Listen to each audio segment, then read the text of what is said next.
Okay, so we're going to return to the acronym of an orange, and remember, like, the orange is made up of all of these segments, because whether we look at the whole metrics, accounting, time, communication, human resources, effort, synergy, the acronym for matches, or whether we look at accounting, and with accounting we're going to use this idea of orange, you got to understand that you've got to put in the time to learn the things that you don't know how to do.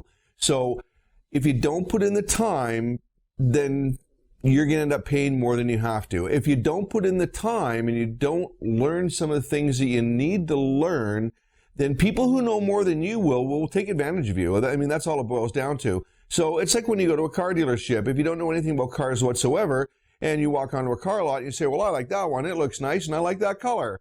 You know, and you say, how much is it? And they say, well, it's written right here on the vehicle, and that's your sticker price. And they say, oh, okay, I'll buy it. If someone doesn't know that they can negotiate, they'll never know that they could have saved thousands and thousands and thousands of dollars. And the car dealerships would have you believe that there's so very little profit. I mean, they have these commercials on TV. It says factory invoice pricing. And they make you believe that the dealership is only making like $200 or $300 on a car. Well, you know what? That's absolutely garbage.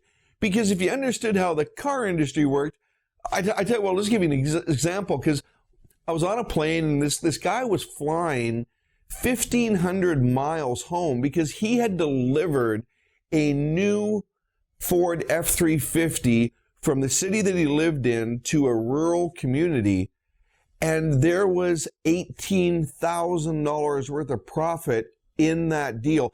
In this rural community, they had gone online and they had bought a vehicle that was 1,500 miles away because the price was good. And yet they still made $18,000 on that vehicle. And the guy drove the vehicle 1,500 miles and then flew back home. Why? Because there was $18,000 worth of profit in the vehicle. So when you see these things on TV and it suggests it's factory invoice pricing or, you know, family pricing and all this, and you think, oh, wow, I'm getting this as low as I can. That's absolute garbage. That's not the way it works at all.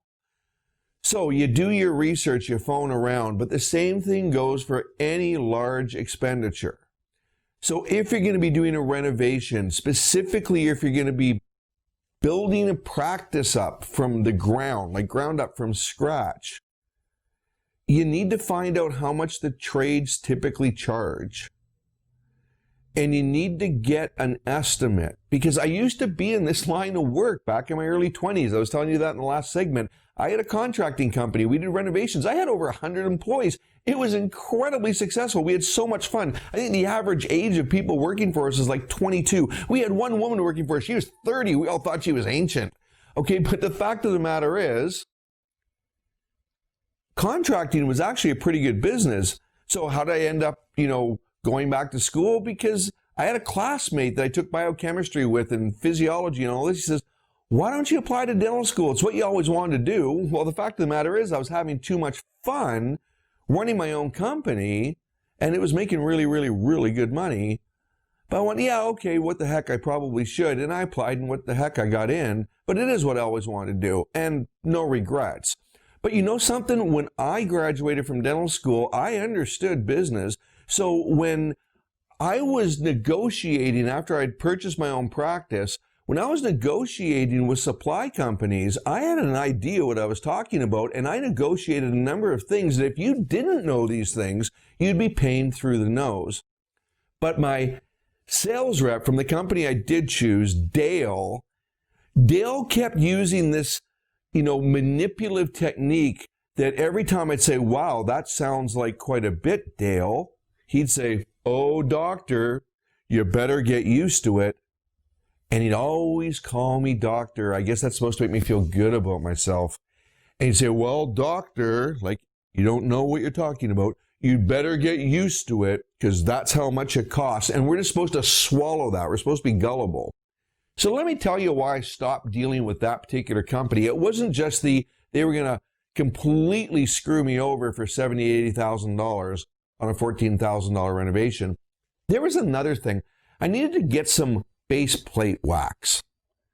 So those of you that know what base plate wax is, you go, this is not gold foil. This is not an expensive commodity. It's wax. But I had run out of this base plate wax, so I needed to order some.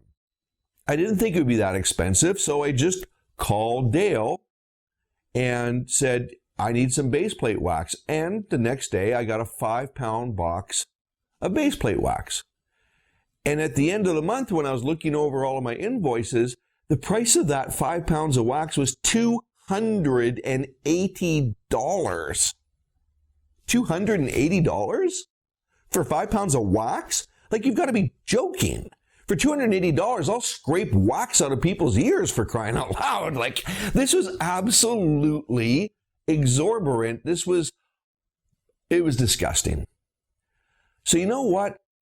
It was so bad that I just phoned 3 other supply companies and said, how much would it cost for 5 pounds of base plate wax? And I was quoted between $19.95 to $29.95. I was quoted, rounded off, $20 to $30, not $280. So the next time Dale showed up at my office for his weekly visit, because that's what dentists are conditioned to. They're conditioned to have a sales rep show up at your office and take your order. This is something you're going to want to stop doing if you're a dentist. We'll talk about that in a future video. But no, don't let yourself be interrupted from your practice to have somebody come in and sell you stuff because they're order takers. Do the comparative pricing online. Figure out the best place to get it. Assign that to someone else, not you. And don't interrupt patient care to talk to a sales rep. But anyway, Dale showed up for his weekly visit. You know why? Because that's what happened in private practice. And I'd had 3 different associateships before. And I knew that this is what happens. Once a week, you see the supply rep.